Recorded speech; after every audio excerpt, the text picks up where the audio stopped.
Um milionário ergueu sua taça de vinho em um restaurante sofisticado, mas antes de tomar um gole, um menino de rua invadiu gritando: "Sua namorada colocou algo no seu vinho!" Todos riram, inclusive ele, mas segundos depois descobriu o pior segredo de sua vida.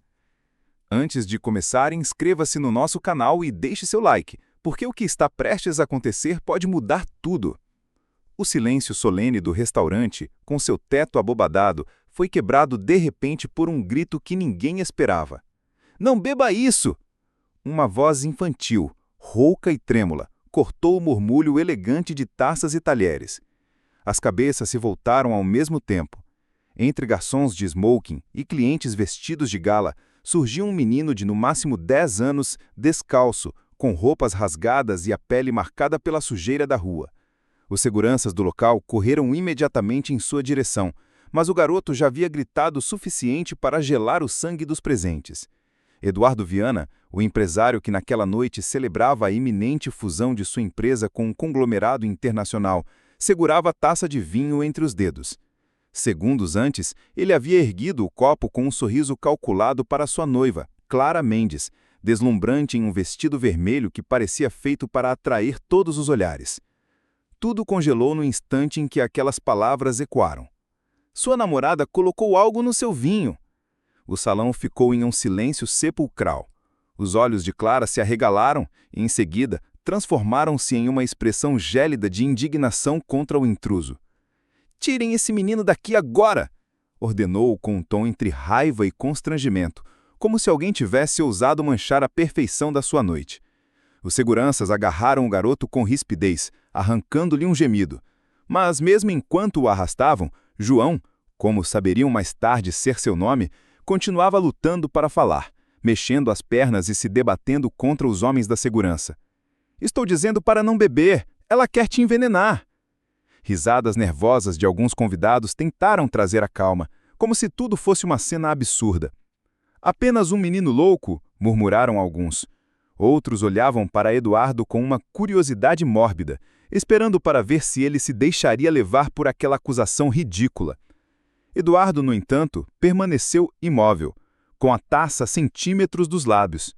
Durante anos, ele aprendeu a medir cada gesto em público, sabia sorrir no meio do caos, parecer imperturbável diante de acionistas hostis, fingir calma enquanto assinava acordos que movimentavam milhões.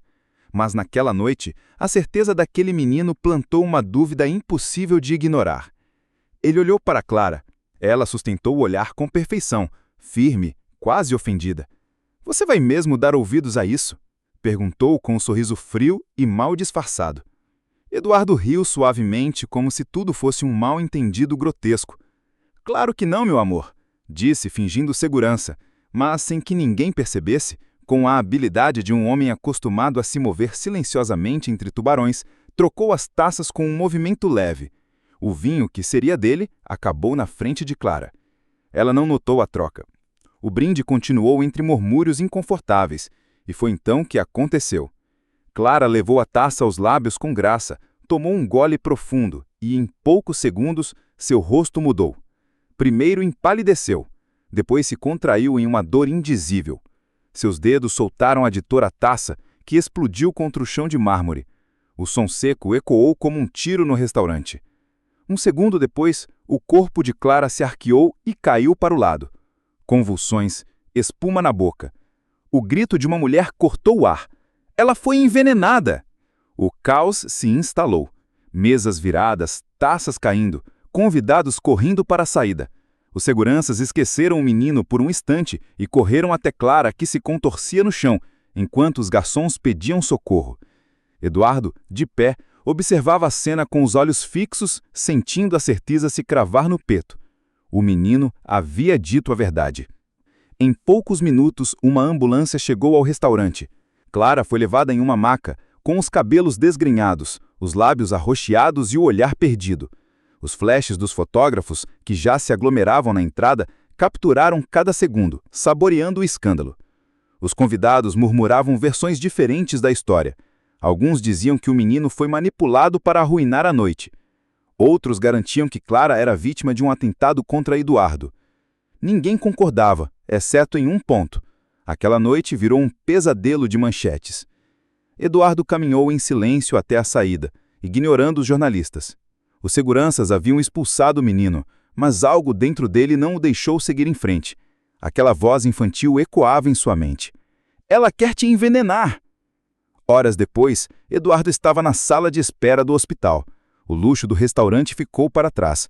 Agora, o cheiro frio de cloro e as luzes brancas eram tudo o que o cercava. Médicos corriam de um lado para o outro. Enfermeiras trocavam relatórios. Um médico, com o senho franzindo, finalmente se aproximou. Senhor Viana, sua noiva está estável, mas encontramos vestígios de uma substância tóxica em seu sangue. Alguém tentou envenená-la. Eduardo fingiu surpresa, mas por dentro um nó apertava o estômago. Está dizendo que... Ele gaguejou, como se não pudesse processar a informação. É cedo demais para conclusões. A única certeza é que se não tivéssemos agido rápido, ela teria morrido. O empresário assentiu. Sabia atuar, sabia controlar seus gestos, mas em sua mente, a imagem do menino sendo arrastado pelos seguranças o perseguia como uma sombra. Na suíte privativa, naquela mesma noite, diante da janela que revelava a cidade iluminada, Eduardo segurava uma nova taça de vinho, sem ousar bebê-la. Pensou no que aconteceu. Se ele tivesse bebido, estaria na maca agora. Bateu na mesa com um punho. Quem havia tramado esse plano? Clara, sua futura esposa? Ou alguém que queria eliminá-la para chegar até ele? A dúvida era um veneno pior que o da taça. Então lembrou-se dos olhos do menino, sujos, trêmulos, mas cheios de uma coragem que ele não vira nem nos empresários mais durões. Quem era aquele garoto? E como ele sabia o que ia acontecer? Naquela noite, Eduardo não dormiu, e quando o relógio marcava 3 da madrugada, tomou uma decisão estranha para alguém de seu poder e caráter. Encontrar o menino, porque em meio a todo o escândalo, traição e medo, João, aquele garoto sem nada, parecia ser o único capaz de lhe dar uma resposta. As persianas do hospital deixavam entrar um amanhecer cinzento, lavado por uma garoa que batia suavemente nos vidros. A imprensa estava na entrada desde a madrugada, acendendo refletores, buscando informações, fazendo perguntas a qualquer um de jaleco branco. Eduardo Viana, com o terno amassado e o olhar perdido, permanecia em pé diante da porta do quarto privativo onde Clara descansava. Um murmúrio de enfermeiras o cercava. É ele! Dizem que ele queria matá-la.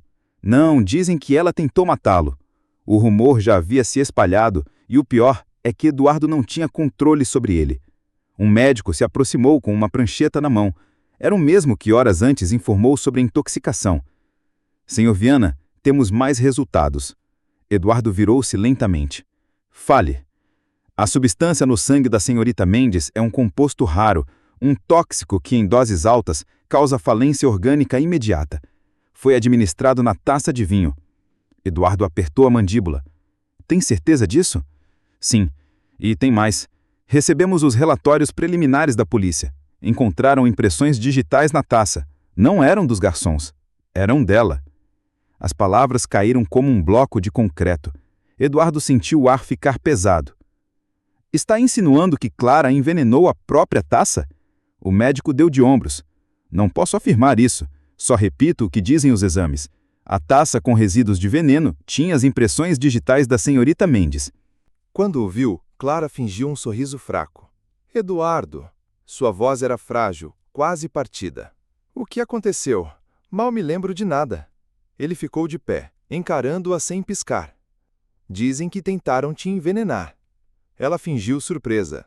Eu? Por quê? Quem faria isso comigo?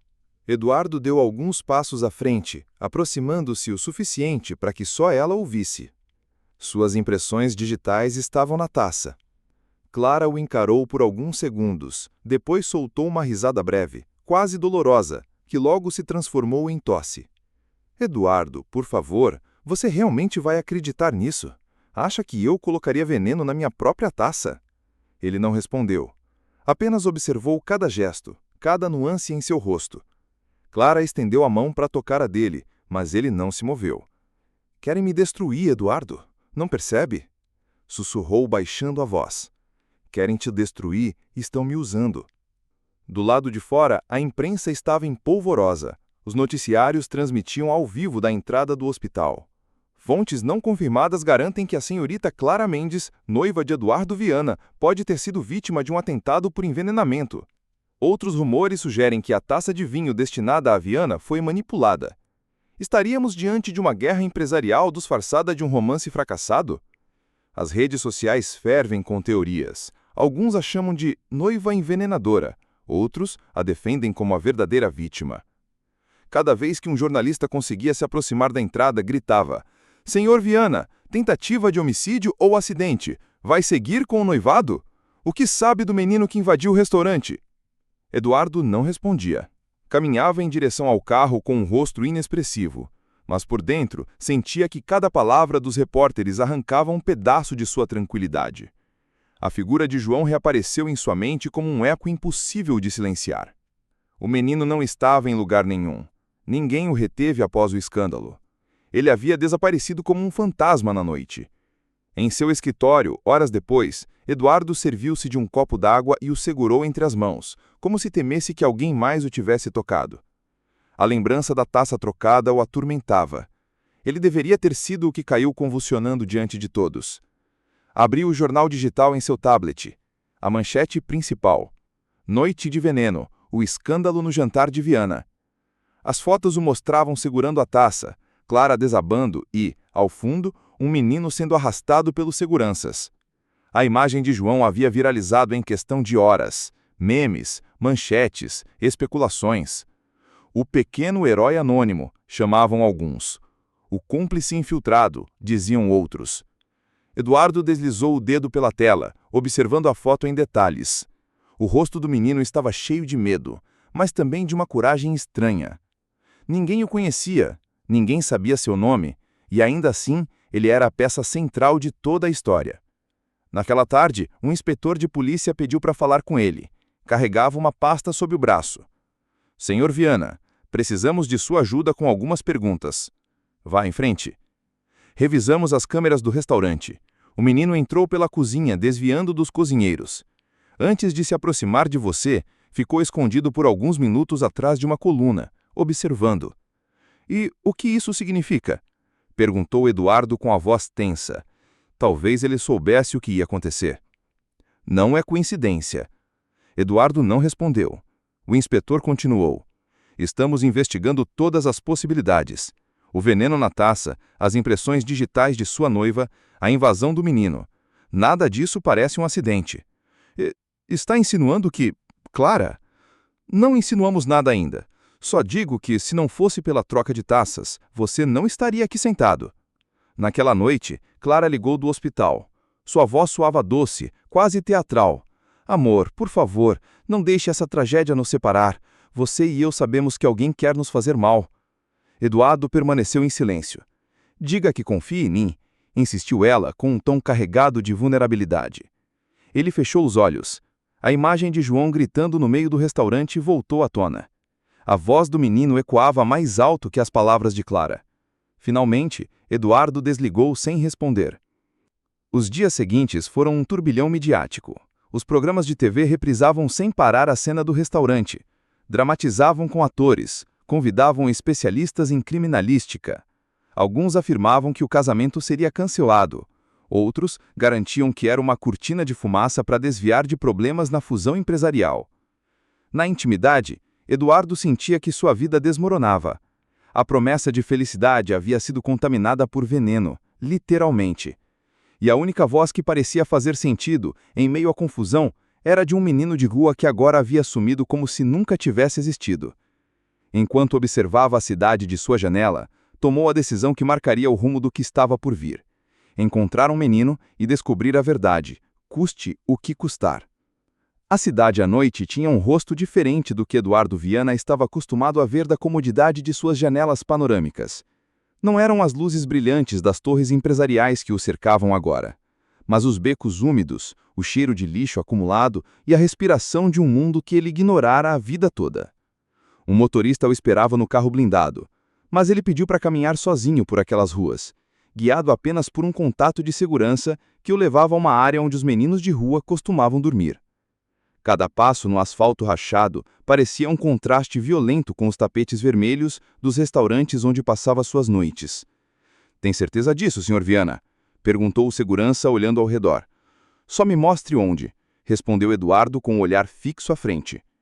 O eco de risadas ásperas ressoou em um beco. Ali, sob um teto improvisado de papelão, um grupo de crianças disputava o que parecia ser um pedaço de pão duro. Entre eles, ele reconheceu o menino da foto viral.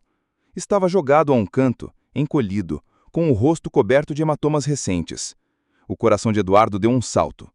"João, ali está o traidor!" gritou um dos garotos, um adolescente magro com olhos ferozes. Ele quietou João nas costelas. "Se vendeu para os ricos, agora acha que é melhor que a gente." Os outros riram, jogando pedrinhas e restos de lixo. O menino mal levantava os braços para se proteger, sem forças para se defender antes que o próximo chute o acertasse. Uma voz grave ecoou no beco. "Saiam de perto dele!" Os garotos se viraram. A silhueta de Eduardo se destacava contra a entrada do beco. Impecável apesar do ambiente. Terno escuro, sapatos brilhantes, olhar gélido. Não precisou erguer a mão. A autoridade emanava dele como uma muralha invisível. Os agressores recuaram, hesitantes. O segurança deu um passo à frente, e as crianças, assustadas, fugiram em todas as direções como ratos escapando da luz. Eduardo se aproximou de João. O menino olhou do chão, ofegante. Seu rosto estava inchado, com sangue seco no canto da boca. Seus olhos, no entanto, ainda tinham aquele brilho estranho, medo, mas também de uma coragem feroz. "Por que veio?" balbuciou João com a voz rouca. Hesitou. Poderia ter inventado qualquer desculpa, mas a verdade o surpreendeu até a si mesmo. "Não sei. Ele o levou para o carro, apesar da resistência do menino." João se debatia, tentando se soltar. "Me deixa, não quero nada com você." Eduardo o segurou pelos ombros. "Você me salvou a vida", disse com firmeza. "Isso não se esquece." Os olhos de João se umedeceram, ao mesmo tempo em que tentava disfarçar com uma careta de desprezo. "Não fiz isso por você, fiz porque não podia ficar calado." A viagem de carro foi silenciosa. Eduardo observava pelo retrovisor como o menino se encolhia no assento, como um animal ferido. Ao passar por uma lanchonete, mandou parar. Comprou vários hambúrgueres e os ofereceu. João olhou com desconfiança. "O que quer em troca?" "Nada", respondeu Eduardo. O menino pegou a sacola, abriu-a e devorou o primeiro hambúrguer em segundos. Não era fome, era desespero. Eduardo observava fascinado. Nunca tinha visto ninguém comer assim. Cada mordida era como se o pequeno estivesse lutando contra a própria morte. De volta à mansão, João ficou paralisado ao ver as colunas de mármore e as janelas iluminadas. "Você mora aqui?" perguntou, incrédulo. Eduardo assentiu. "Sempre morei." O menino baixou o olhar. "Eu durmo no chão de um estacionamento. Às vezes, se não me expulsam a pontapés." O contraste o atravessou como uma faca.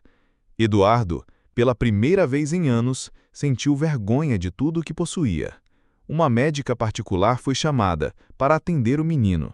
Tratou os hematomas, limpou as feridas e recomendou repouso. João, no entanto, parecia mais desconfortável com os lençóis limpos do que com o concreto frio da rua. "Não confio em ninguém aqui", disse, abraçando os joelhos. "Nem precisa", respondeu Eduardo. "Só descanse." O silêncio que se seguiu foi incômodo, mas carregado de um estranho entendimento. Naquela madrugada, Eduardo não conseguiu dormir. Caminhou até o quarto onde João dormia, ou pelo menos tentava. Pela porta entreaberta, viu-o sentado, encarando o vazio. "Por que você fez isso?" perguntou Eduardo. João o olhou nos olhos. "Porque vi o que ela fez. Vi quando ela colocou algo na taça. E porque..." Engoliu em seco. "Porque ninguém diz a verdade para os ricos."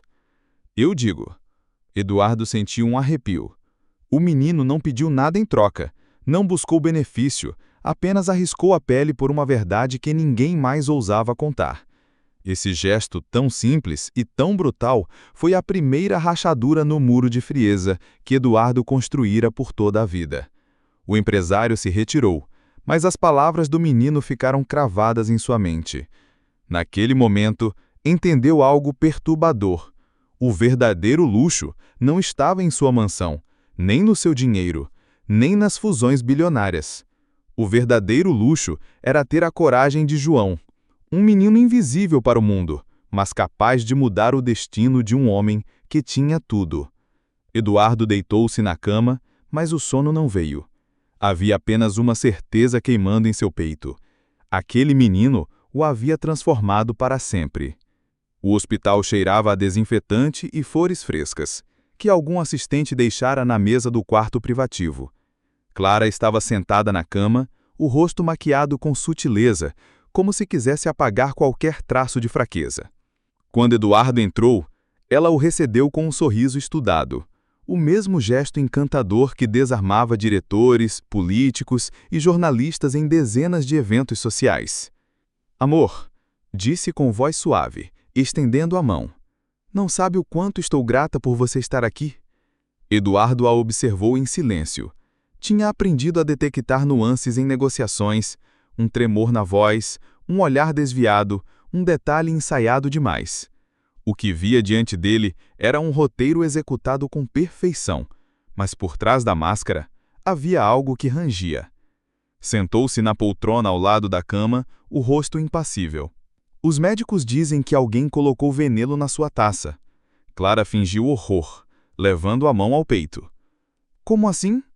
Alguém quer nos destruir, Eduardo. Nosso casamento, nossa vida, tudo o que construímos." A palavra "construímos" soou estranha. O que realmente haviam construído juntos? Uma fachada? Uma aliança de conveniência? Um império de aparências? A polícia também encontrou suas impressões digitais na taça. Acrescentou ele sem rodeios. Clara baixou o olhar, fingindo incredulidade. "Claro que estavam minhas impressões. Era minha taça. O que esperava?" O silêncio entre eles ficou denso. Clara respirou fundo e continuou, como se ensaiasse cada palavra. "Escute, meu bem. Alguém quer nos dividir, não percebe? Sabem que juntos somos mais fortes e tentam plantar dúvidas." Eduardo inclinou a cabeça. A voz de João ecoava em sua memória. "Ela quer te envenenar." No dia seguinte, Eduardo chegou cedo ao hospital. Antes de entrar no quarto, ouviu pela porta entreaberta. "Sim, está sob controle", dizia Clara em voz baixa ao telefone. "Não, ainda não. Ele suspeita. Confie em mim." Houve uma pausa. Depois ela acrescentou: "Tudo sairá como planejamos." O coração de Eduardo bateu forte. Ele deu um passo atrás, conteve a respiração e esperou que ela desligasse.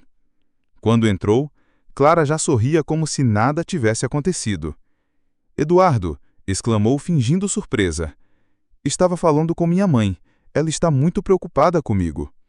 Ele não respondeu, apenas se aproximou, olhou nos olhos e disse com calma: "Descanse."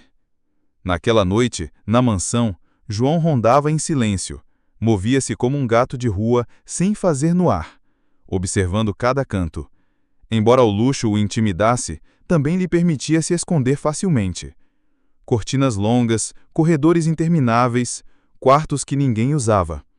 Da escada, ouviu Eduardo falar com seu assistente ao telefone.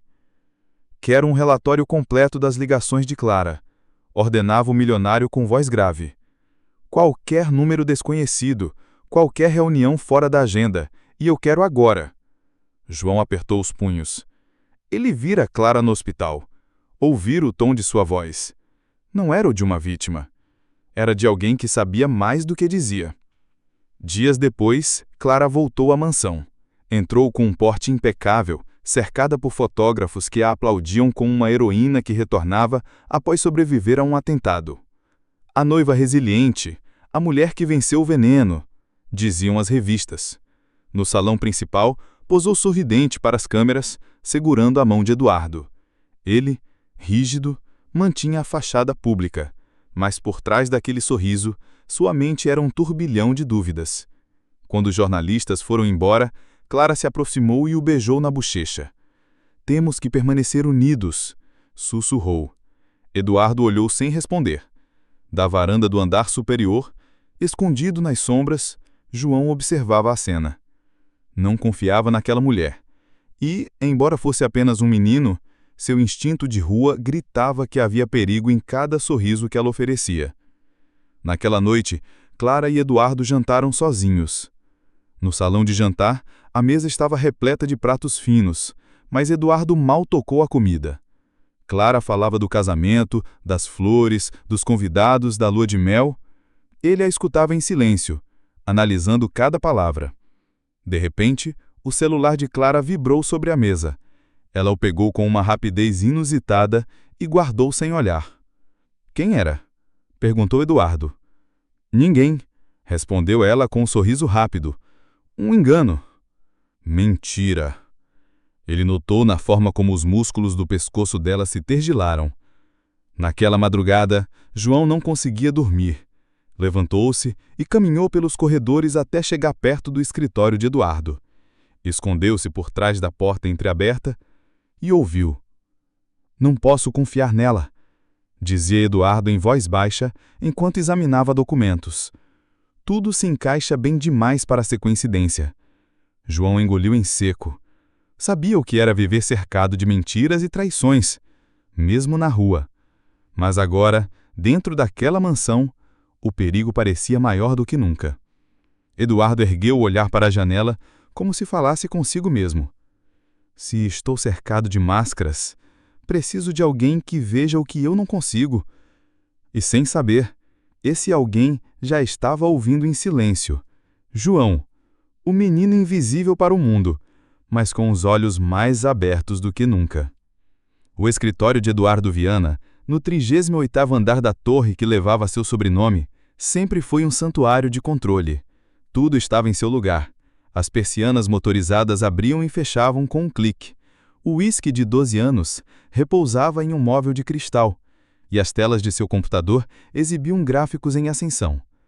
Mas naquela manhã, a perfeição estava rachada. O assistente mais próximo de Eduardo, André Costa, entrou com uma pasta sob o braço e o semblante tenso.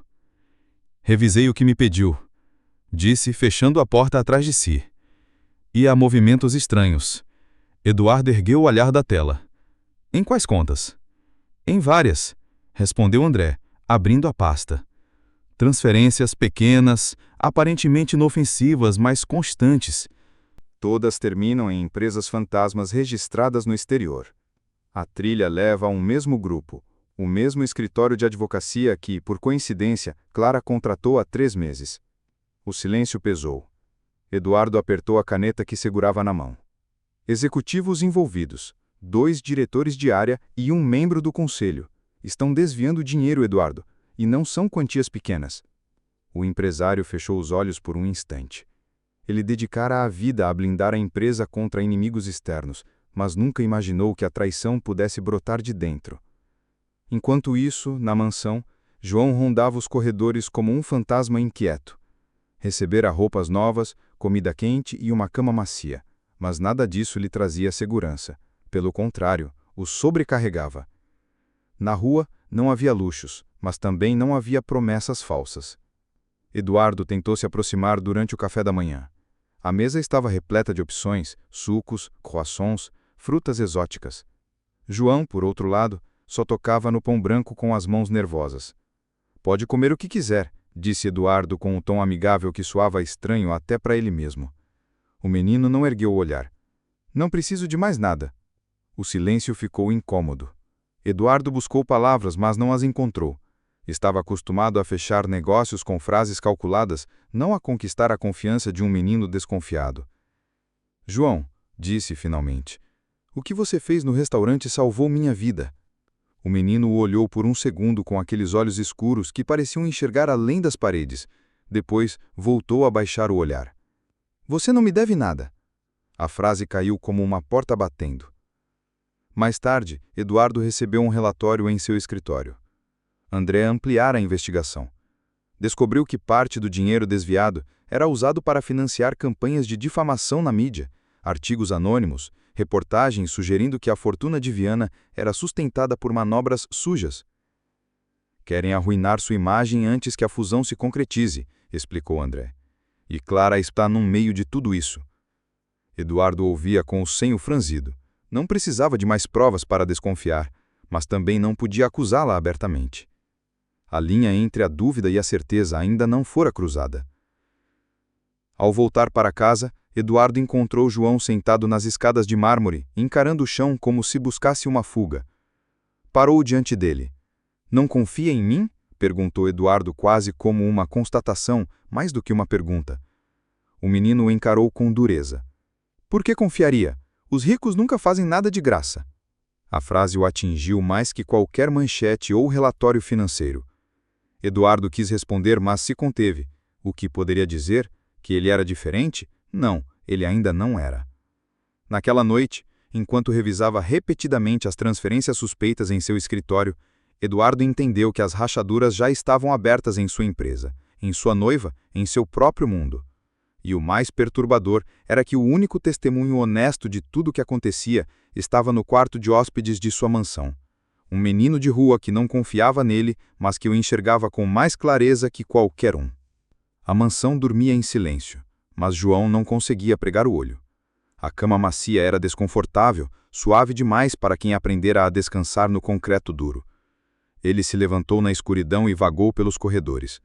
Foi então que ouviu o som que o fez parar. O clique leve de uma porta se fechando na ala leste da casa. Espiou com cuidado e viu uma figura feminina avançar com passos rápidos. Clara usava um casaco leve, o cabelo preso e o celular na mão. Seu rosto era diferente do que mostrava diante das câmeras. Não havia sorrisos nem gestos de fragilidade, apenas uma frieza calculada. João a seguiu em silêncio, movendo-se como fazia na rua, invisível, colado às sombras. Viu-a sair por uma porta lateral, raramente usada, e subir em um carro escuro que a esperava na entrada. O menino correu de volta, agitado, até encontrar Eduardo, que ainda trabalhava em seu escritório. Entrou sem pedir permissão, com a respiração entrecortada. Ela foi embora. Eduardo olhou confuso. Quem? Clara, saiu pela porta dos fundos, como se estivesse se escondendo. Um carro a pegou. O empresário se levantou de supetão. Hesitou por um instante, mas a intensidade na voz de João o fez reagir. Mostre onde. Minutos depois, o carro de Eduardo seguia à distância ao veículo em que Clara estava. O motorista, treinado para a discrição, mantinha a distância exata, sem perdê-los nem chamar atenção. João estava no banco traseiro, com o nariz colado na janela, os olhos bem abertos. Como você soube? Perguntou Eduardo sem desviar o olhar. Na rua, você aprende a ouvir o que os outros não ouvem, respondeu o menino, dando de ombros. Ela não queria que a vissem sair. Eduardo não respondeu, apenas apertou os punhos sobre os joelhos. O carro de Clara parou em um estacionamento subterrâneo de um hotel de luxo. De um canto escuro, Eduardo e João observaram quando ela desceu e se encontrou com um homem de terno, rosto afilado e cabelo grisalho. Não era um amigo nem um parceiro social. Era alguém com a seriedade e a frieza de quem faz negócios a portas fechadas. Clara o cumprimentou com um beijo rápido na bochecha e juntos caminharam até os elevadores. Eduardo não precisou ouvir palavras para entender que aquilo não era uma simples visita. Subiram até o último andar. Eduardo, movido por um impulso irresistível, o seguiu. De um balcão adjacente, conseguiu ver, através das cortinas do salão privativo, Clara espalhando documentos sobre a mesa, entre eles os rascunhos da fusão. Eduardo sentia um vazio no estômago. Reconhecia aqueles papéis. Eram os mesmos contratos que revisara com seu conselho, agora nas mãos de um desconhecido, compartilhados às suas costas. Clara falava com veemência, apontando cláusulas, discutindo percentuais. O homem assentia com calma, tomando notas. Era uma negociação secreta, planejada para tirar Eduardo do jogo e entregar o controle a ela. O milionário se apoiou contra a parede, respirando com dificuldade. Sua noiva, a mulher com quem planejara se casar, não apenas estivera envolvida na noite do veneno, como agora manobrava para tomar tudo o que ele construíra. E em um giro irônico, o único que vira tudo com clareza desde o início era João, o menino invisível que ninguém queria ouvir. A mansão estava mergulhada em um silêncio incômodo. Desde a noite anterior, Clara se trancara no quarto principal, recusando-se a sair. Ordenou às empregadas que levassem comida à porta e rejeitou qualquer tentativa de conversa. Do lado de fora, a imprensa continuava tecendo rumores, mas dentro da casa, o verdadeiro campo de batalha era invisível. uma tensão muda que se respirava em cada corredor. Eduardo passara a manhã inteira em seu escritório, cercado de pastas, telas e números, mas nada disso conseguia distraí-lo. Sua mente voltava repetidamente à imagem de Clara, sentada diante daquele homem no hotel, manipulando documentos como se fossem peças de um xadrez no qual ele era a peça sacrificada. A lembrança o corroía, mas também o enfraquecia. Ele amara aquela mulher, depositara nela uma confiança que nunca dera a ninguém. Ao meio-dia não aguentou mais. Subiu as escadas e empurrou a porta sem avisar. Clara estava diante do tocador, com a maquiagem borrada, segurando um lenço entre as mãos trêmulas. Ao vê-lo entrar, virou-se com um gesto estudado que beirava o teatral. Seus olhos, avermelhados, pareciam implorar clemência. "É assim que você me olha agora?" disse com a voz partida. "Como se eu fosse sua inimiga?" Eduardo não respondeu de imediato. Caminhou até a janela, abriu as cortinas e deixou a luz inundar o quarto. Só então voltou a encará-la. "Vi os documentos, Clara. Vi você com ele." Ela deixou escapar um soluço dramático. "Você não entende. Fiz isso por nós. Aquele homem não é um inimigo, é um consultor. Queria garantir que ninguém nos tirasse o que tanto construímos." Ele rangeu os dentes. A palavra construímos soava vazia. Proteger-nos às escondidas, traindo minha confiança. Clara deu um passo em sua direção, estendendo os braços para tocá-lo, mas Eduardo recuou. As lágrimas dela caíram pelas bochechas com precisão cirúrgica, como se soubesse exatamente quando se deixar vencer. "Eduardo, se você desconfia de mim, não há mais nada a dizer." O silêncio tornou-se insuportável. Ele saiu do quarto sem responder. Naquela tarde, buscou refúgio no jardim. A mansão parecia sufocante, cheia de sombras disfarçadas de luxo. Caminhou sem rumo, até ver João sentado na grama, jogando pedrinhas contra uma árvore. O menino ergueu o olhar ao notá-lo se aproximar. "E aí?" perguntou João sem rodeios. Eduardo suspirou. "Ela diz que é tudo um mal-entendido." O menino riu com amargura. "Claro que ela diz isso. O que mais ela poderia dizer?" Eduardo olhou com expressão severa. "Clara garante que fez isso para nos proteger." João cravou os olhos nele, fixos, escuros, carregados de uma franqueza brutal. "Se você não tivesse me ouvido naquela noite, estaria morto. E ainda acredita nela?" As palavras foram um golpe direto. Eduardo ficou imóvel, sem resposta. Era como se um menino de rua tivesse colocado em voz alta o que ele temia admitir. Ao cair da noite, Clara desceu para o jantar. Recuperara a compostura, com um vestido impecável, sorriso amável e perfume delicado. Sentou-se diante dele e começou a falar de flores, listas de convidados e possíveis destinos para a lua de mel. Tudo com um tom leve, como se nada tivesse acontecido. Eduardo mal tocou no vinho em sua taça.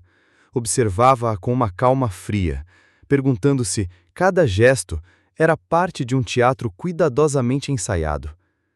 Num canto escondido atrás das cortinas, João ouvia tudo. Não entendia completamente os detalhes de casamentos e fusões, mas reconhecia a mentira no tom de quem tenta convencer. A vida na rua o ensinara a farejar a falsidade de longe. Quando o jantar terminou, Clara se inclinou para Eduardo e tocou sua mão com suavidade. "Amor, temos que permanecer unidos. O mundo quer nos ver cair, mas se confiarmos um no outro, ninguém poderá contra nós." Eduardo retirou a mão lentamente. Olhou-a sem dizer uma palavra. Clara forçou um sorriso e se levantou, subindo as escadas com passos firmes. O salão de jantar ficou em silêncio. Foi então que João se aproximou devagar e o encarou fixamente. "Você pode se enganar o quanto quiser", disse com voz baixa, mas firme. "Mas não me peça para acreditar nela." Eduardo fechou os olhos. O peso daquelas palavras era mais insuportável que qualquer rumor da imprensa, mais devastador que qualquer cifra em falência, porque vinha de alguém que não ganhava nada com a verdade. E, no fundo, ele sabia. João estava certo. A capa da revista econômica mais influente do país mostrava uma imagem congelada de Eduardo na entrada do hospital, cercado de câmeras, com um senho franzido. A manchete era brutal. Viana em crise. Paranoia ou traição íntima. Eduardo jogou a revista sobre a mesa de seu escritório com um gesto seco. André, seu assistente, estava diante dele com uma maleta cheia de recortes de imprensa e relatórios de acionistas. Não é só um rumor, Eduardo, disse André com voz grave. 3 dos principais investidores pediram uma reunião de emergência. Querem garantias de que a fusão segue de pé. Eduardo massageou as têmporas. E o que diabos esperam que eu diga? Que estou investigando se minha noiva tentou me envenenar? O assistente baixou o olhar. Eles só querem segurança. E Clara está jogando muito bem suas cartas. Naquele mesmo dia, a imprensa capturou Clara saindo do hospital. Ele estava impecável, com um vestido branco simples, um buquê de flores nas mãos e um sorriso vulnerável. Diante dos microfones, falou com uma doçura ensaiada. Foram dias muito difíceis. Me sinto grata por estar viva. Minha única preocupação agora é a estabilidade do meu noivo. Eduardo tem enfrentado muito estresse e acho que a pressão o fez desconfiar de todos. As palavras eram uma adaga engolhada em veludo. A imprensa aplaudiu como uma heroína que suportava com dignidade a paranoia de um homem poderoso. Naquela noite, em um coquetel privado com executivos, Eduardo sentiu os olhares sobre ele, conversas que se interrompiam quando se aproximava, sorrisos tensos, tapinhas nas costas que soavam vazios. Um velho sócio, com uma taça na mão, aproximou-se com um sorriso condescendente. Eduardo, meu caro, todos estamos preocupados com você. Dizem que você vê fantasmas onde não há. Clara é uma mulher maravilhosa. Não estará deixando o estresse arruinar seu julgamento? Eduardo apertou a mandíbula, mas sorriu como um ator. Estou em pleno controle da minha vida. O homem riu incrédulo e afastou-se. De volta à mansão, Eduardo deixou-se cair em uma poltrona. O ruído do coquetel ainda ecoava em sua cabeça. Sussurros disfarçados de conselhos, dúvidas disfarçadas de preocupação. Naquele mundo, todos pareciam querer protegê-lo, mas ninguém o defendia de verdade. Das escadas, João o observava. O menino desceu devagar e sentou-se no chão diante dele. Eles não se importam com o que acontece com você, disse com a crueza de quem não sabe adoçar palavras. Só querem seu dinheiro. Eduardo olhou surpreso, com a simplicidade brutal da afirmação. E você, o que sabe disso? Na rua vendem o que podem para sobreviver. Os ricos vendem mentiras para continuar sendo ricos. A frase o atravessou. Naquele momento, ele entendeu que João, com sua crueza, era a única coisa autêntica em sua vida. O menino não tinha motivos para bajulá-lo nem medo de perder algo, e, embora essa verdade doesse, era a única que o mantinha são em meio ao teatro que o cercava. Enquanto, do lado de fora, Clara era celebrada como vítima e Eduardo era apontado como paranoico, dentro daquelas paredes, o milionário compreendia algo que nunca admitira. O poder tinha um preço, e ele estava começando a descobrir que esse preço poderia ser sua própria alma. O dia começou com uma calma enganosa. O céu limpo parecia anunciar tranquilidade, mas Eduardo decidiu sair cedo do escritório com uma desculpa leve. Não ia sozinho, levava João. Talvez porque a sinceridade do menino era mais suportável que os sorrisos falsos de seus sócios. Tenho mesmo que ir nesse carro? Resmungou João ao subir no sedã blindado. Aqui você estará mais seguro, respondeu Eduardo. O trânsito fluía normalmente até que, de uma rua lateral, um caminhão surgiu direto contra eles. O motorista girou o volante com violência, o chiado dos pneus encheu o ar e o caminhão raspou a lateral do carro com um estrondo ensurdecedor. Dentro, Eduardo se agarrou ao assento enquanto João rolava para o chão com um grito. Quando o carro parou, o silêncio foi brutal. "João!" exclamou Eduardo. O menino tinha um corte na testa, sangue escorrendo pela sobrancelha. "Tô bem. Dói, mas tô vivo", ofegou. O caminhão desapareceu como um fantasma antes que os reforços chegassem. De volta à mansão, o médico confirmou que era apenas um corte superficial. Eduardo, diante da janela, apertou os punhos. Isso não foi um acidente. Claro que não, retrucou João com crueza. Se não te matam com veneno, tentam de outro jeito. Eduardo o olhou, estremecido pela naturalidade com que falava da morte. Não vou permitir que você saia machucado por minha causa outra vez. Não sou seu problema, murmurou o menino. Você é, desde aquela noite no restaurante, respondeu Eduardo. E não vou deixar que você pague o preço. Horas depois, ele reuniu sua equipe de segurança. A partir de hoje, tudo muda. Novas rotas, veículos revisados, vigilância dobrada. E João não dá um passo fora sem proteção. Quando a sala ficou vazia, Eduardo se aproximou do menino. Prometo que ninguém vai te tocar de novo. João o olhou com um meio sorriso que logo sumiu. Você também se cuide. Se te matarem, o que eu faço? A frase o atingiu mais que o caminhão. Pela primeira vez, alguém o via não como milionário, mas como alguém necessário. Eduardo assentiu. Não vou me deixar matar. Não enquanto tiver algo pelo que lutar. A emboscada dissipara as dúvidas. O inimigo não se escondia mais, e Eduardo entendeu que sua luta não era por poder ou reputação, mas pelo menino sentado à sua frente, que o encarava com uma mistura frágil de desconfiança e esperança. Pela primeira vez, proteger alguém significava mais que proteger a si mesmo. A noite caíra sobre a cidade com um ar pesado, quase elétrico. No escritório de Eduardo Viana, o silêncio era interrompido apenas pelo zumbido do ar-condicionado e pelo passo ocasional de um segurança no corredor. Sobre a mesa, empilhavam-se documentos, balanços, rascunhos da fusão, relatórios de segurança, papéis que, em outro tempo, representavam o centro de sua vida e agora pareciam inúteis diante do dilema que o mantinha acordado. André Costa, seu assistente de confiança, inclinou-se para a frente no assento à sua frente, com olheiras profundas e o semblante cansado. Eduardo, se vai denunciar, tem que ser agora antes que outra pessoa controle a narrativa. Eduardo não respondeu de imediato. Tinha os dedos entrelaçados, o rosto envolto em sombras. E se eu denunciar? Perguntou finalmente com um tom seco. A fusão desmorona, os acionistas me abandonam, a imprensa me destroça. André sustentou seu olhar. E se você se calar? Essa era a outra face da moeda. Se silenciasse, manteria a fachada de estabilidade, mas isso também significava continuar jogando de gato e rato com pessoas que queriam vê-lo morto. E não só ele, agora João também estava na mira. O que aconteceu com o caminhão foi um aviso, disse André em voz baixa. Da próxima vez, não será só uma tentativa. Eduardo fechou os olhos. Ele sabia, mas a decisão era como caminhar para um precipício.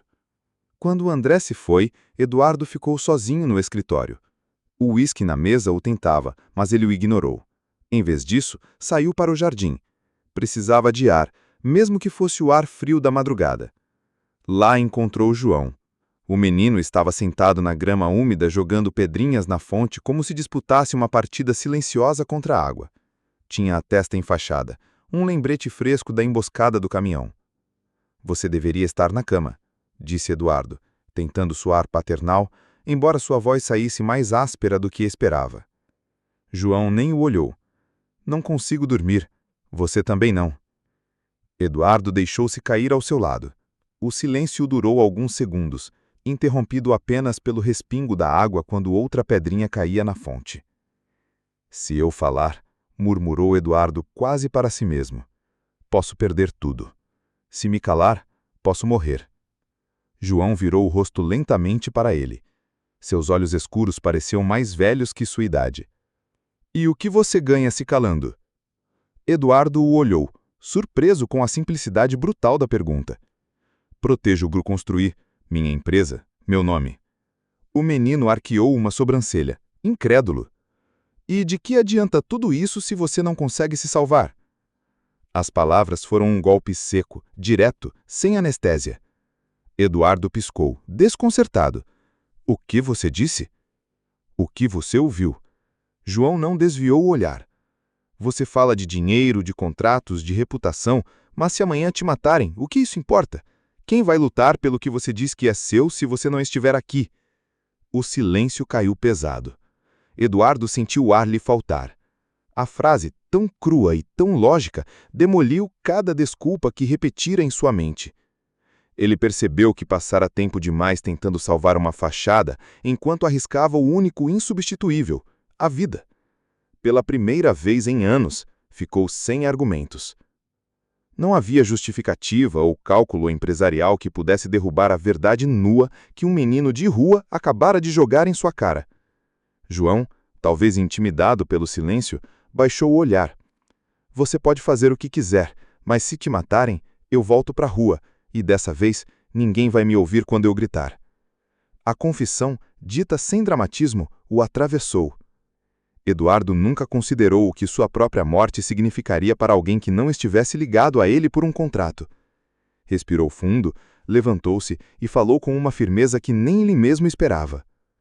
Você está certo. Não vou me calar mais. João ergueu o olhar surpreso. Um sorriso breve apareceu em seus lábios, tímido, como se tivesse esperado aquelas palavras desde o início. De volta ao escritório, Eduardo pegou o telefone. André, disse sem hesitar. Prepare tudo. Vamos lutar. Desligou. Serviu-se de um copo d'água e o segurou entre as mãos. Notou que elas não tremiam. Ele escolhera um caminho, talvez o mais perigoso de todos, mas enfim, um que ele podia encarar no espelho e defender. A madrugada o encontrou de pés junto à janela, observando as luzes distantes da cidade. Atrás ficavam a dúvida, a paralisia. Agora havia uma certeza. Sua reputação poderia cair, seus negócios poderiam balançar, mas sua vida não estaria mais à mercê de ninguém. Pela primeira vez em muito tempo, Eduardo sentiu que uma decisão era verdadeiramente sua. O eco da decisão ainda ressoava na mansão. Desde aquela madrugada, Eduardo começara a mover as peças. André foi o primeiro a saber. Receberia instruções para contatar discretamente advogados de família e especialistas em adoção. A prioridade era uma: garantir a vida de João, não apenas com seguranças, mas com algo que não se compra em contrato. Um lar legalmente reconhecido. O milionário pensara em fusões, aquisições e litígios internacionais, mas nunca em trâmites de tutela. Ainda assim, ali estava, sentado diante de uma mesa de mahógone com pastas cheias de leis que pareciam escritas em uma língua estranha. É um processo longo, explicou o advogado especialista em família, uma mulher de cabelo preso e olhar analítico. E você não é o candidato ideal, Sr. Viana. Eduardo arqueou uma sobrancelha. Perdão, entenda. Os juízes avaliam a estabilidade emocional, a capacidade de oferecer afeto, o ambiente familiar. Você é um homem poderoso, sim, mas também vive cercado de escândalos midiáticos e, segundo a imprensa, está à beira de uma crise. As palavras caíram como chumbo. Pela primeira vez na vida, o dinheiro não abria todas as portas. A primeira audiência foi um banho de realidade. O juiz, um homem de cabelos brancos e voz pausada, o observou com uma mistura de curiosidade e cautela. Sr. Viana, o que o motiva a pedir a tutela de um menor de rua? Eduardo sustentou o olhar. Porque ele salvou minha vida. E porque não vou permitir que volte para a rua, para morrer sozinho. O juiz fez uma pausa. Folheou o processo e retrucou com um tom severo. Salvar a vida de alguém não é o mesmo que ser pai. O comentário provocou murmúrios na sala. Eduardo sentiu o sangue ferver, mas conteve a resposta. Os psicólogos designados também não foram mais gentis. A figura paterna não se improvisa, disse uma deles, anotando em um caderno. Que experiência você tem com criação? Conhece as necessidades emocionais de uma criança? Eduardo, com um suspiro, respondeu. Estou aprendendo. A psicóloga ergueu uma sobrancelha. Uma criança não pode ser um experimento, Sr. Viana. As reuniões se acumularam. Advogados questionando seus motivos, assistentes sociais inspecionando a mansão como se procurassem rachaduras nos muros, jornalistas esperando do lado de fora com câmeras e microfones. Cada passo era um lembrete de que ter dinheiro não equivalia a ter legitimidade. Enquanto isso, João pareceu observar tudo com ceticismo. Não falava muito, mas seus olhos registravam cada derrota em silêncio. Uma noite, após mais um dia de audiências e questionamentos, Eduardo voltou exausto. Deixou-se cair em uma poltrona afrouxando a gravata. João estava na sala, desenhando desajeitadamente em uma folha amassada com um lápis. Que alguém lhe dera. O menino ergueu o olhar e o encarou em silêncio. Após alguns segundos, levantou-se, caminhou até ele e, sem dizer uma palavra, sentou-se ao seu lado. O que fez em seguida surpreendeu Eduardo mais que qualquer ataque ou acusação. Encostou a cabeça em seu braço. Eduardo ficou imóvel, como se o gesto o tivesse desarmado completamente. Não era uma palavra, nem uma declaração grandiosa. Era um ato simples, mas carregado de tudo o que João até então evitara. Confiança. Você não precisa fazer isso por mim, murmurou o menino, sem levantar a cabeça. Eduardo engoliu em seco. Preciso sim, João. Pela primeira vez em muito tempo, Eduardo Viana sentiu que não estava lutando apenas por redenção ou orgulho. Estava lutando porque alguém realmente precisava dele. As batalhas legais apenas começavam. A imprensa o pintava como um excêntrico, com delírios de salvador. Os juízes o viam como um homem em crise, e os psicólogos questionavam sua capacidade de oferecer afeto. Mas naquela noite, com o menino adormecido contra seu braço, soube que nada disso importava tanto quanto manter aquela cabeça ali, segura, longe da rua. Pela primeira vez na vida, Eduardo não estava comprando um futuro, estava construindo. O amanhecer sobre a torre principal do Grupo Viana tinha um ar enganoso de normalidade. As janelas de vidro refletiam um brilho dourado, como se o sol insistisse em embelezar o que por dentro apodrecia. Do 34º andar, Eduardo observava a cidade, os arranha-céus, as pontes lotadas de carros, as antenas que coroavam os telhados. Cada canto daquele horizonte lhe pertencia, ou pelo menos pertencera até pouco tempo. André entrou sem se anunciar, com um maço de documentos sob o braço. Não precisou de palavras para antecipar que trazia más notícias. Seu rosto dizia tudo. Revisei 3 vezes, disse ele, enquanto espalhava os papéis sobre a mesa. Não são erros contábeis. São transferências deliberadas. Operações falsas. Dinheiro que desaparece e reaparece em contas ligadas a Fernando Correia. O coração de Eduardo deu um salto. Fernando? Seu sócio de confiança? Quase um irmão nos negócios. O acompanhou desde as primeiras aquisições, quando o império ainda era um sonho ambicioso. Compartilharam celebrações, derrotas, madrugadas inteiras planejando estratégias. Não pode ser, murmurou, embora os números gritassem o contrário. A reunião foi imediata.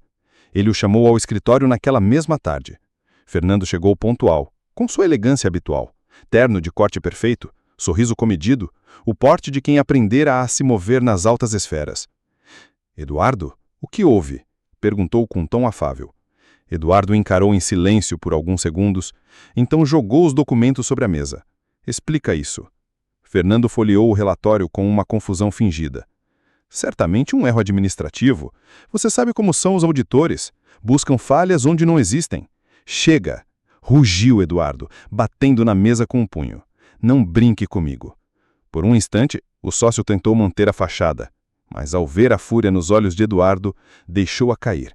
Endireitou as costas e sorriu com um cinismo que gelou o ar.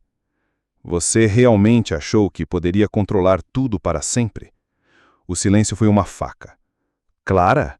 Sussurrou Eduardo incrédulo. Fernando assentiu lentamente. Clara não está sozinha. Nunca esteve. A frase o atingiu com uma violência maior que qualquer acidente ou atentado. Não era uma traição isolada. Havia toda uma rede se movendo nas sombras, infiltrada no coração de seu império.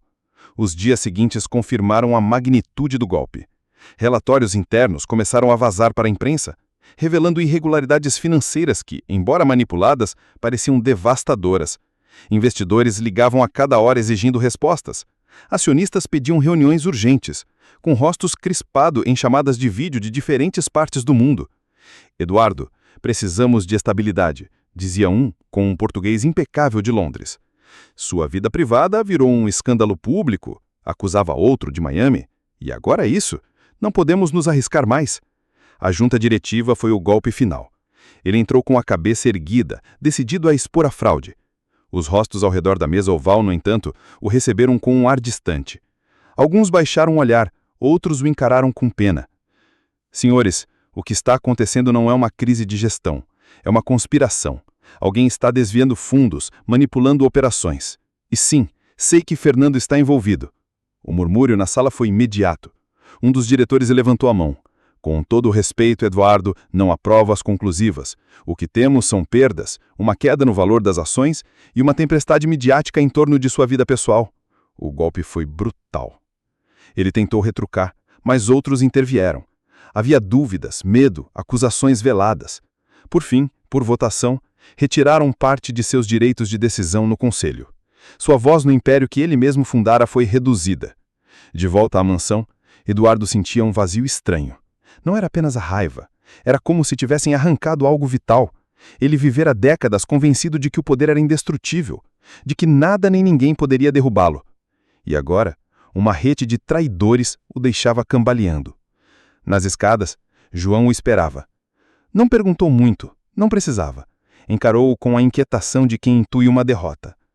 Perdeu alguma coisa? Perguntou com cautela infantil. Eduardo sentou-se ao seu lado, a voz rouca. Mais do que você imagina. O menino limitou-se a estar ali, em silêncio. Não ofereceu soluções nem consolo barato, apenas dividiu o peso da queda com sua presença. E essa companhia mínima foi a única coisa que impediu Eduardo de afundar de vez. Naquela noite, enquanto os noticiários repetiam imagens de Fernando sorrindo em conferências passadas, Eduardo compreendeu a magnitude do inimigo. Clara não era uma ambiciosa isolada. Havia uma rede de mãos poderosas e próximas decididas a destruí-lo. Seu império já não lhe pertencia completamente, e no espelho, pela primeira vez, ele viu um homem que começava a perder tudo. O golpe chegou de forma brutal, sem aviso.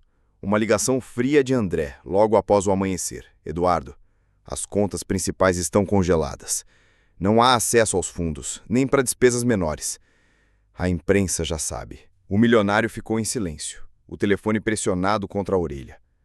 Anos de esforço, contratos, alianças, e agora ele não podia dispor nem do suficiente para pagar a folha de seu pessoal doméstico. A pressão midiática atingira um ponto insuportável.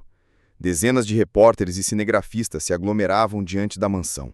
Cada saída, cada chegada tornava-se um espetáculo transmitido ao vivo. As manchetes eram devastadoras. Viana em queda livre, de magnata a suspeito, a fortuna que se esvai. A casa, que sempre fora símbolo de poder e segurança, transformara-se numa jaula de cristal onde todos podiam observar seu colapso. Naquela tarde, após uma reunião improvisada com André e o chefe de segurança, Eduardo tomou uma decisão impensável: abandonar a mansão. É temporário, explicou com voz seca. Não podemos ficar aqui. Somos um alvo perfeito. E olhou de soslaio para o corredor onde João escutava. Ele não merece crescer sob flashes e gritos. O comboio foi organizado imediatamente. Não houve despedida solene, apenas malas improvisadas, caixas com o essencial e a sensação amarga de deixar para trás um mundo inteiro. João observava em silêncio enquanto os empregados retiravam ternos, relógios e documentos. "Vamos mesmo embora?" perguntou com um tom que misturava medo e incredulidade. "Sim", respondeu Eduardo, apertando a mandíbula. "E dessa vez não é para um lugar chique." O carro blindado os levou para longe do bairro exclusivo, das alamedas onde o sobrenome Viana ainda inspirava respeito. Após quase 1 hora de trajeto, o comboio parou diante de um prédio discreto de fachada desgastada e sem seguranças visíveis. "Aqui vamos ficar", disse Eduardo, descendo do veículo. João olhou o lugar com espanto. Não era um cortiço, mas também não tinha nada a ver com as mansões que conhecera. Corredores estreitos, paredes com rachaduras, um elevador que rangia ao abrir. Ao entrar no apartamento alugado, encontraram um espaço austero. Sala pequena, móveis básicos, cozinha reduzida e 2 quartos. "É só isso?" perguntou João com uma mistura de decepção e alívio. Eduardo assentiu. "É suficiente." O contraste foi imediato. Não havia mais mordomos servindo o jantar, nem motoristas esperando na porta. Naquela primeira noite, Eduardo cozinhou um macarrão com molho enlatado, um prato tão simples que até ele se surpreendeu por saber prepará-lo. João o observava da mesa, divertido. "Nunca pensei que você soubesse usar uma panela", comentou com sarcasmo. Eduardo deu uma risada breve, a primeira em semanas. "Eu também não." A cena tinha algo estranho, quase doméstico. Pela primeira vez, O silêncio não era sinônimo de tensão, mas de calma. Não havia jornalistas do lado de fora, nem sócios traidores dentro. Apenas um homem cansado e um menino que começava a baixar a guarda. Mais tarde, após o jantar, João se deitou no sofá com uma manta. Eduardo o observava da outra poltrona, pensativo. A luz quente do abajur fazia o pequeno espaço parecer um refúgio em meio à tempestade. "Sabe de uma coisa?", disse João com a voz sonolenta. "Aqui é mais tranquilo que aquela sua mansão gigante." Eduardo arqueou uma sobrancelha. "Mais tranquilo?" "Sim", murmurou o menino, fechando os olhos. "Lá tudo era grande demais. Aqui parece de verdade." As palavras o pegaram de surpresa. Ele ficou em silêncio, observando enquanto o menino adormecia com uma expressão serena que ele raramente vira. Pela primeira vez, em muito tempo, Eduardo não sentia a pressão de manter as aparências. Não havia luxo, nem poder, nem público. Restavam apenas o essencial. 2 pessoas dividindo um espaço mínimo, sem máscaras. E naquele apartamento simples, sem mármore ou cristais, ele descobriu algo que nunca teve na mansão: paz. Amanhã, no pequeno apartamento, começou diferente. Eduardo acordou antes de João, verificando o celular por reflexo. E-mails acumulados, notificações da imprensa, mensagens de acionistas, todos exigindo explicações. Todos lembrando-o do que perdera. No entanto, ao olhar para o sofá onde o menino dormia, sentiu que aqueles clamores pertenciam a outro universo. Quando João abriu os olhos, espreguiçou-se com a naturalidade de quem não espera luxos. Observou Eduardo com uma careta divertida. "Sabe o que, seu Eduardo? Você não vai sobreviver muito tempo aqui se continuar vivendo como um milionário falido." "É mesmo?", retrucou o homem, arqueando uma sobrancelha. "Não." João se levantou, calçou os tênis gastos e anunciou: "Hoje vou te ensinar como sobreviver na cidade sem um centavo." Eduardo riu, incrédulo, mas aceitou. Algo dentro dele queria tentar. A primeira parada foi um mercado popular, lotado de gente e cheiros intensos, frutas, frituras, especiarias, peixe fresco. João caminhava com desenvoltura entre as barracas, cumprimentando vendedores que pareciam conhecê-lo de vista. "Quando você está com fome, nem sempre precisa de dinheiro", explicou em voz baixa, levando-o a uma banca de frutas. "Veja." O menino pegou uma tangerina de uma pilha e a descascou com destreza. O vendedor, um homem robusto de bigode farto, o observou e estalou a língua. "Você de novo, moleque." João sorriu, oferecendo metade da tangerina a Eduardo. "Ele sempre reclama, mas nunca me expulsa." O vendedor bufou e entregou uma sacola com 2 bananas. "Anda, some antes que eu me arrependa." Eduardo ficou parado, surpreso. João puxou sua manga. "Vamos, não é roubar, é saber a quem pedir e como." Eduardo provou a tangerina. Era doce, fresca. Tinha um sabor que ia além da fruta. Tinha gosto de uma realidade que ele nunca considerara. Depois, João o levou para uma rua secundária, onde outros meninos brincavam com uma bola de trapos. Parou sério. "Eles não gostam muito de mim desde o restaurante", admitiu. "Acham que sou traidor por ter falado com você. Mas precisam ver que eu não esqueci de onde vim." As crianças o receberam com olhares desconfiados. Alguns murmuraram insultos. Eduardo se retesou, mas João se adiantou, erguendo as mãos. "Não vim me exibir, só quero jogar." O clima suavizou com o tempo. Logo a bola rolava pelo chão e até Eduardo, com seu terno formal demais para a ocasião, acabou participando desajeitado do jogo improvisado. O eco das risadas infantis ressoava contra as paredes descascadas. Para os transeuntes era uma cena absurda. O empresário mais poderoso da cidade jogando num beco poeirento com um grupo de crianças esfarrapadas. Mas para Eduardo era revelador. Ao cair da tarde, João o levou por becos que pareciam labirintos. "Aqui você tem que ficar esperto", alertou. "Nem todo mundo quer brincar. Alguns querem tirar até os sapatos." Como se as palavras fossem um sinal, 3 adolescentes surgiram do nada, bloqueando o caminho. Um deles, com uma cicatriz na bochecha, cuspiu no chão. "Olha só o que temos aqui, o moleque vendido e o papai rico." Eduardo deu um passo à frente, mas João o deteve com um gesto rápido. "Calma, deixa comigo." O menino encarou os adolescentes com firmeza. "Não trouxe nada e ele também não. Deixa a gente passar." O mais velho se aproximou de Eduardo, avaliando seu relógio de pulso. João se colocou na frente, abrindo os braços. "Se tocar nele, vai ter problema comigo." Houve alguns segundos de tensão. Por fim, o grupo riu e se afastou, deixando-o seguir. Quando estavam salvos, Eduardo exalou com força. É assim que você vive todo dia? João assentiu. É, e às vezes é pior. Ao voltar para o pequeno apartamento, Eduardo estava exausto, mas sua mente fervilhava. Vira mais da cidade em um dia ao lado de João do que em décadas percorrendo-a em carros de luxo. Provou fruta oferecida, jogou bola com trapos, enfrentou olhares hostis e pela primeira vez sentiu o peso e a leveza de uma vida sem máscaras. Ele tinha brincado em um beco, sentido o perigo real de um assalto. João, por outro lado, parecia tranquilo, satisfeito por ter mostrado seu mundo. Antes de dormir, se ajeitou no sofá e disse com voz calma: Viu, nem tudo é ter dinheiro. Às vezes basta saber que encarar nos olhos e não baixar a cabeça. Eduardo olhou por um longo tempo. Pela primeira vez, entendeu que sobreviver não era questão de força bruta ou riqueza, mas de instinto, inteligência e solidariedade. E nesse aprendizado, descoberto em ruas que sempre desprezara do vidro blindado de um carro, encontrou uma lição mais poderosa que qualquer negócio milionário. A cidade nunca dormia, mas Eduardo sentia que a insônia era sua. As luzes de neon piscavam na janela do apartamento alugado, e na mesa da sala se acumulavam pastas, pendrives e envelopes fechados. Durante dias ele trabalhou em silêncio com André, revisando documentos que antes considerava rotineiros, balanços, contratos, correspondência interna. Agora cada linha era suspeita, cada assinatura uma possível prova de traição. Aqui está, disse André numa noite, deslizando um arquivo sobre a mesa. Transferências para empresas fantasma no Panamá, autorizadas por Cardoso e validadas por outros membros do conselho. O que parecia um simples erro é, na verdade, um esquema de desvio. Eduardo pegou o documento com mãos firmes. Não era apenas um papel, era uma arma. Com isso não vou me calar, disse em voz baixa. Mas ele sabia que os tribunais podiam estar comprados, que as autoridades eram lentas e que o tempo jogava contra ele.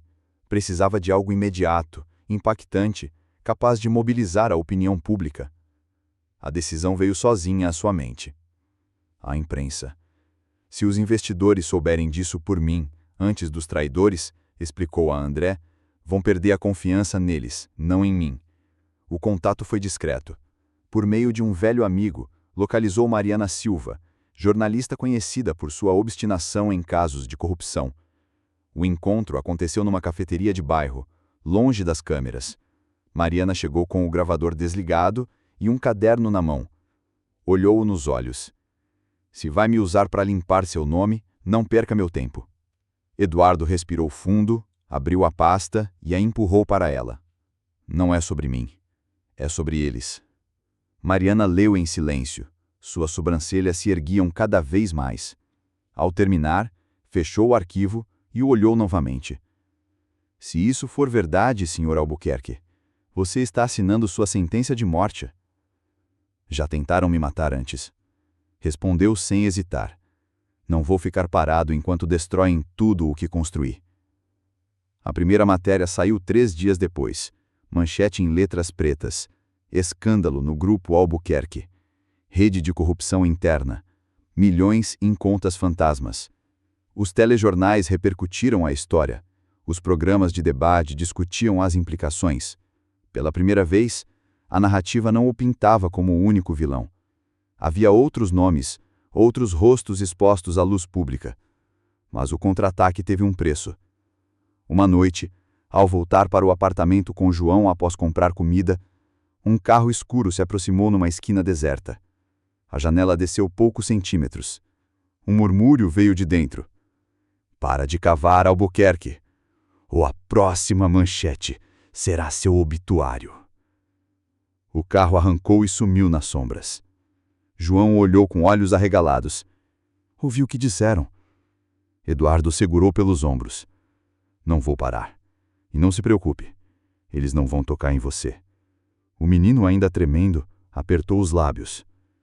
Então também não quero que toquem em você.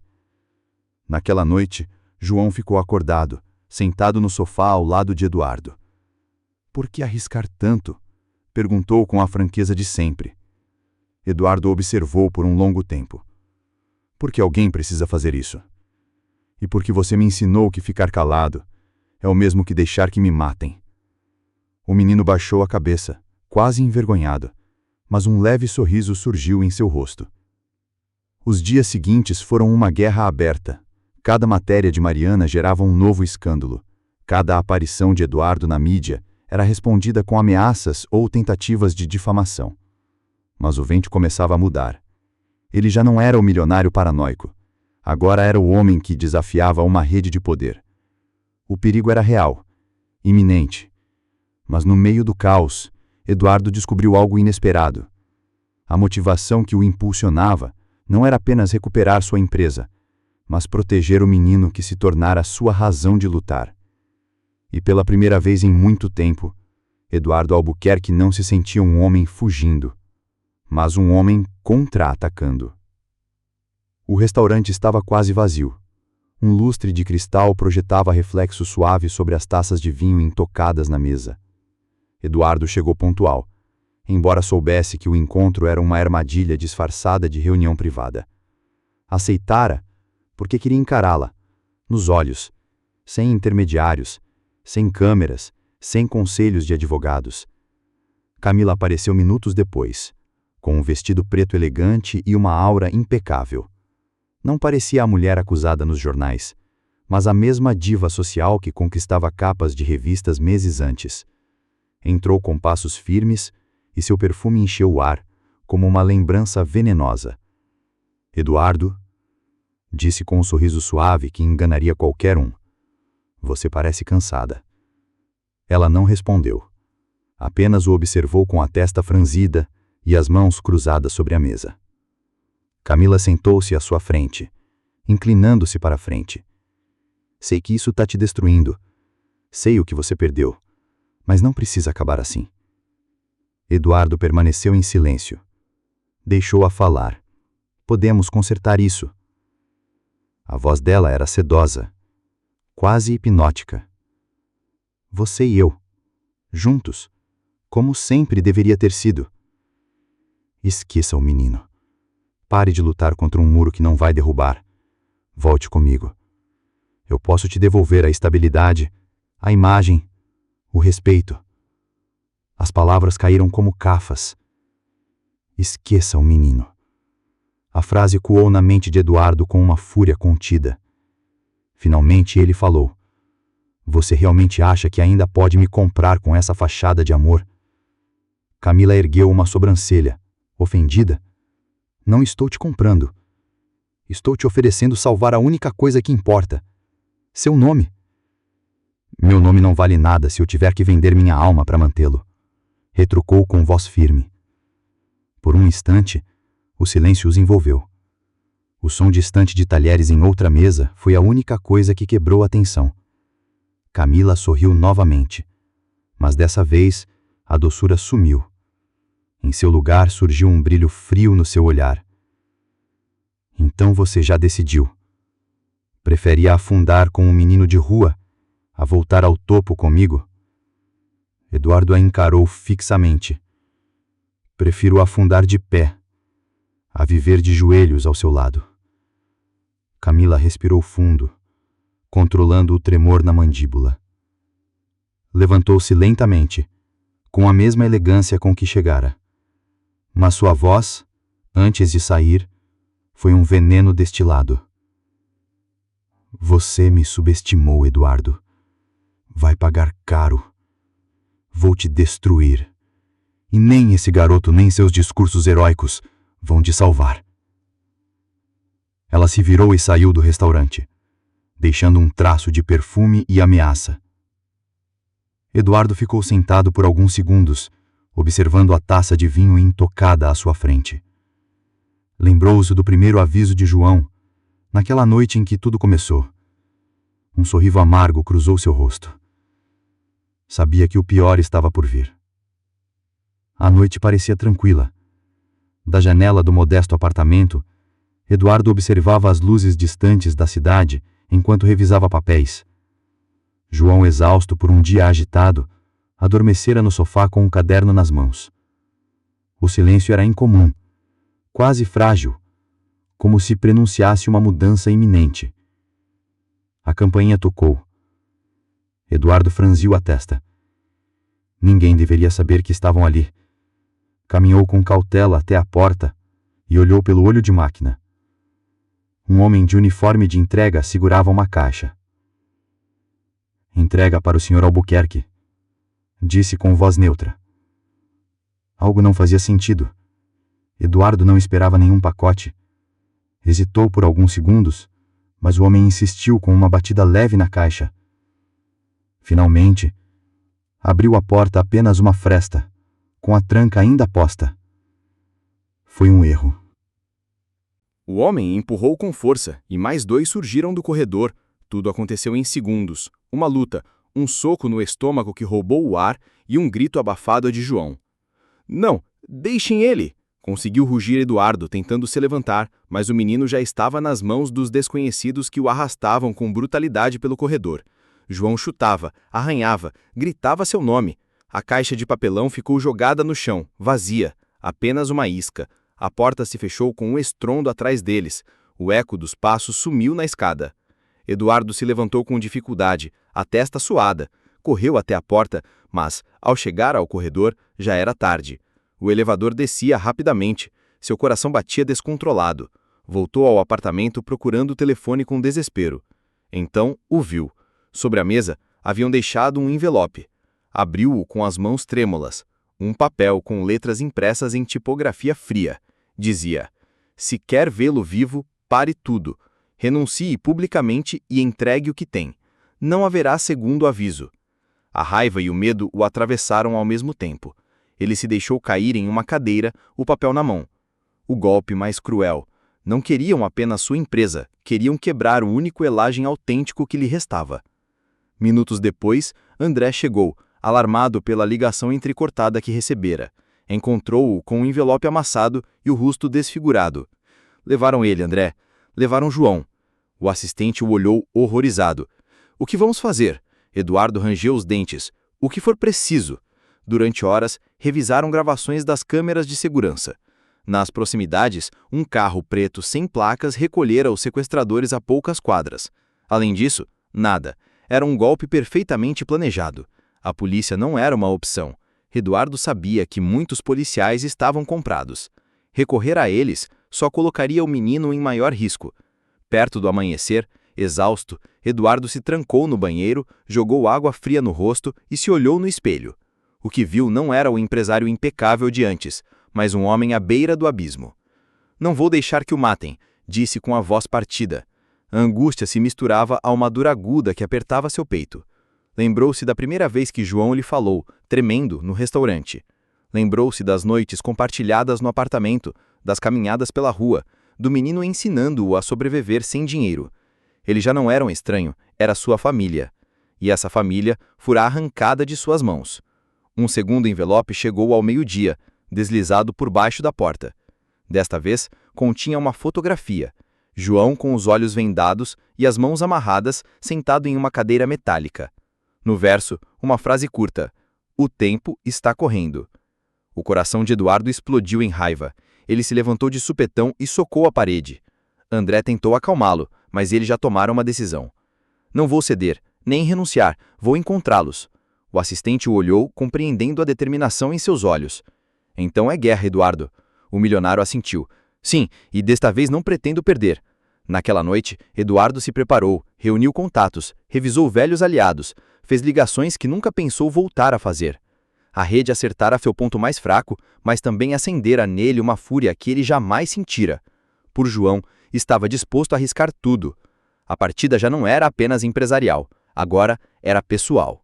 A sala de imprensa estava lotada. Câmeras de TV, flashes de fotógrafos e dezenas de repórteres com microfones estendidos enchiam o ar com murmúrios expectantes. No centro, Eduardo Viana mantinha-se erguido, o rosto marcado pelo cansaço, mas com a voz firme. Hoje não falo como empresário, disse, projetando a voz para a multidão. Falo como um homem traído por aqueles que juraram lealdade, como um cidadão que não tolerará mais corrupção. Ao seu lado, Mariana Souza exibiu em uma tela os documentos que reuniram: transferências ilegais, contratos falsos, registros bancários. Cada slide era uma estocada no coração da rede conspiradora. Os nomes de altos executivos, políticos e sócios próximos apareceram em letras vermelhas, um após o outro. Os jornalistas explodiram em perguntas. As câmeras captavam cada gesto. Eduardo, que meses antes fora retratado como um milionário arrogante e suspeito, agora se tornava o denunciante, o rosto visível de uma verdade impossível de ocultar. O efeito foi imediato. No dia seguinte, vários diretores foram presos. Alguns tentaram fugir do país, outros negociavam com promotores. O império que haviam tecido nas sombras começou a desmoronar como um castelo de cartas sob uma rajada de vento. Mas a queda não foi só deles. O Grupo Viana, abalado pelo escândalo e pela queda das ações, ficou mortalmente ferido. Investidores retiraram capital, contratos internacionais foram cancelados e centenas de funcionários temiam por seu futuro. Eduardo sabia disso, vencer a batalha moral, mas perderam a emblema que definira sua vida. A última a cair foi Clara. Fotos dela reunida com Fernando e outros membros da rede circularam em todos os noticiários. Seu nome, antes sinônimo de glamour, tornou-se símbolo de traição. Perseguida por jornalistas e com um mandado de prisão a caminho, ela desapareceu da cena pública, mas antes conseguiu enviar uma mensagem. Eduardo a recebeu em seu e-mail privado, um vídeo curto de poucos segundos. Clara, com o rosto impecável como sempre, sorria com frieza. "Você pode ter vencido desta vez, Eduardo", dizia, "mas nunca me subestime, o jogo ainda não acabou." O arquivo terminou ali, deixando um eco perturbador. Naquela noite, Eduardo ficou sozinho no apartamento, olhando pela janela. Ele destruíra a rede que tentou assassiná-lo. Sobrevivera à conspiração, mas a um custo devastador. Sua empresa já não existia como antes. O que construíra durante décadas estava em ruínas. Fechou os olhos e respirou fundo.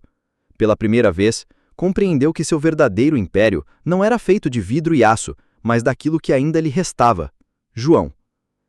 E nesse pensamento, encontrou uma paz estranha, mesmo em meio à devastação. A sala do tribunal estava silenciosa, quebrada apenas pelo murmúrio de papéis e pelo tamborilar de uma caneta contra a mesa do juiz. Eduardo, com o terno simples que adotara nos últimos meses, mantinha-se firme ao lado de João, que o olhava com nervosismo, apertando sua mão com força.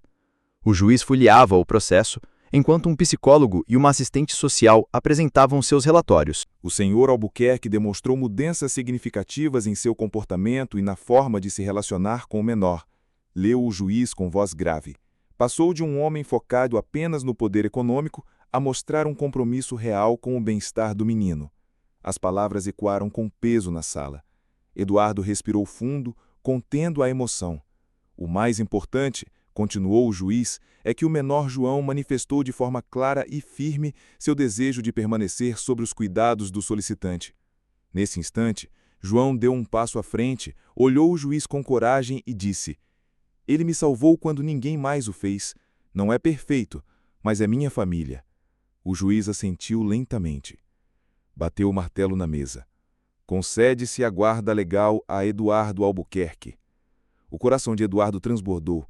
Ele abraçou João com força enquanto o menino ria aliviado, as lágrimas se misturando ao riso. Pela primeira vez na vida, o milionário vazio, que vivera cercado de luxos, mas isolado do mundo, sentiu que tinha um propósito verdadeiro. Ao saírem do tribunal, João olhou com um sorriso travesso. "Então, agora sou oficialmente seu filho." Eduardo olhou com ternura. "Oficialmente não. Isso você já era há muito tempo." Caminharam juntos para a saída, deixando para trás a sala solene. Para João, significava deixar a rua. Para Eduardo, significava deixar uma vida vazia. Ambos entravam em um futuro novo, não escrito em contratos ou balanços, mas em algo muito mais valioso: a escolha mútua de serem família. O novo lar não tinha mármore nem grandes janelas. Era um apartamento simples, com paredes brancas e móveis modestos, mas cada canto exalava calor. As risadas de João ecoavam da pequena cozinha, onde tentava ajudar a preparar o jantar, queimando de vez em quando uma tortilha e rindo dos próprios erros. Eduardo observava da mesa com uma serenidade nunca antes sentida. Não havia fotógrafos, sócios ou seguranças. Apenas ele, um menino com quem a vida fora cruel, e uma mesa pequena, pronta para compartilhar. O jantar foi simples: sopa quente, pão fresco comprado na feira e algumas frutas. João comia com entusiasmo como se fosse um banquete.